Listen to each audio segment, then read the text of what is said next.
Good morning, everyone, and happy Friday. I'm Anka Metcalf with Trade Out Loud. This is your pre-market game plan for today, January 24th. It is 8:51 a.m. Eastern Time. Economic releases for today at 8:45. We have the Flash Manufacturing PMI and the Flash Services PMI. So let's begin with our analysis.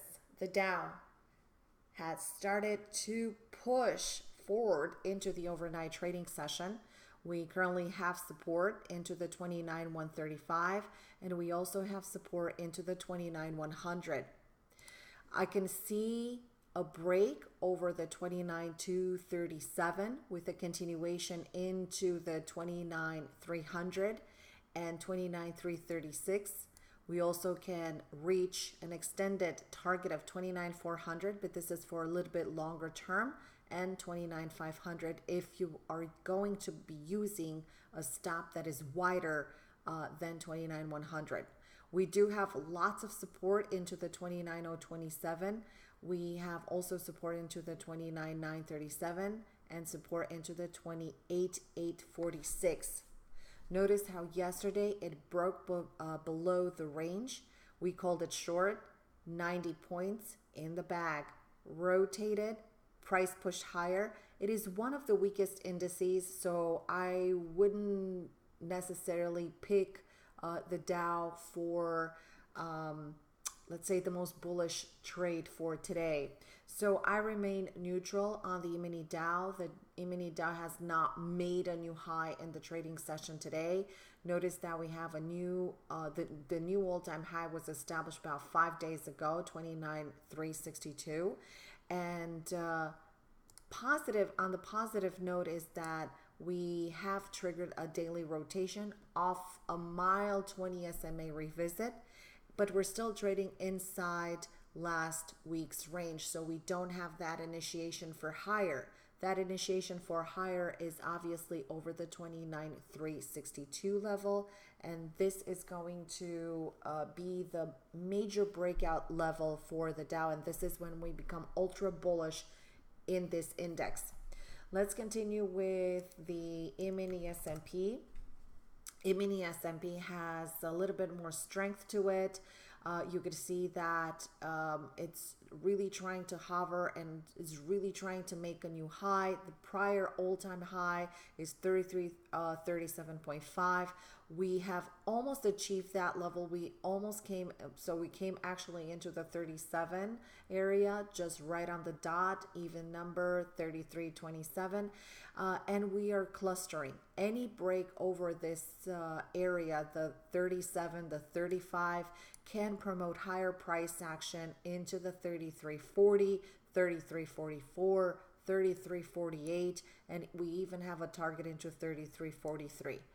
I'm not going to discuss the bearish side just because we are in a very bullish sideways range. The trend is still very much bullish, and it's situated for higher. We have the weekly that has issued a continuation, even though we have not made a new high, but we made a new high this week. So therefore, we have reasons enough to believe that it is one of the most relative, that carries relative strength compared to the Dow that we have just discussed. Let's move on to Nasdaq. So no short trades into the E-mini S&P. Nasdaq hovering into the highs, making a new all-time high in the overnight trading session, as you could see here at 3 o'clock into the London session, at the open of the London session. 9287.25. A break over this resistance promotes higher price action into the 9300, 9320. 9347, and even continuing into the 9400. So it is situated very bullish. Notice that the price is also trading above the prior resistance, now becoming support. We're also trading above the 20 SMA, and we're pretty much respecting the 10 exponential moving average. Reason enough to believe that we may have a continuation higher due to the fanning out of the moving averages. So no short trades will be called in Nasdaq. Let's check out Russell. And Russell is as well a little bit weaker, on the weaker side, along with the Dow, even though for today they're all trading in positive territory, and we have a nice blend throughout. We have We have a nice bullish environment. We don't have any divergency as of right now.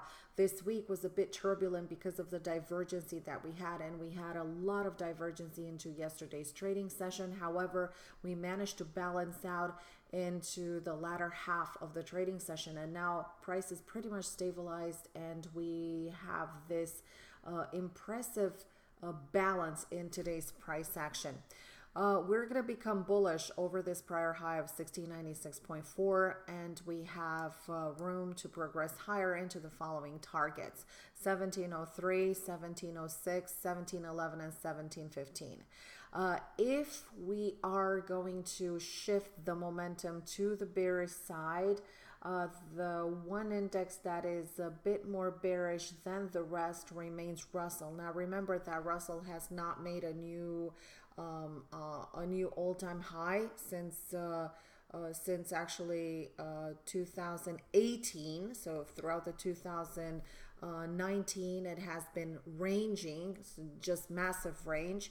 It is just in December that we finally broke out of that massive range, and we're trying to accelerate higher. Now remember that the high into the weekly high into Russell is 1740 level, 1746 actually, and we're heading into that very thin air, frothy resistance, and price tends to become a bit more turbulent as it's heading into resistance. Typically pullbacks are possible into that resistance zones, or ranges may develop. All right, so for today's game plan, if we are going to break short, this could be a very aggressive short under 84. I have not mentioned it into the letter, so keep your eyes on this 84 level. If it breaks over 84, it has room to 79. This is the bigger area to break, and this is the 1680. If it breaks 1680, then we become bearish all the way, and we have 10 points here into the 70s, and we have another target from yesterday's low into the 65. Let's discuss gold. Gold continues to be very range bound. You can see it right here. Excuse me. It has continued to be range bound for about 7 to 8 days right now, trading sessions rather. The bigger breakout now is coming over 65. I am still in gold. As for me, this is I'm expecting higher price targets into the 80s and 90s and back into the 1600. I have my stop, which is for the first part of for actually the second part, the one that was called yesterday. I have my stop into the 50s. And I do have another position that I initiated about 2 weeks ago. In that position, or last week, I believe it was last week. And the stop is way below 35. Targets remain unchanged. All right, let's talk about oil. Oil, I was stalking it yesterday for a short squeeze. And we had oil numbers coming on Thursday because we had Martin Luther King Day on Monday, and the markets were closed. And we had the short squeeze. We continued a little bit higher in the overnight trading session. Resistance from the overnight knocked the price back down into the support zone.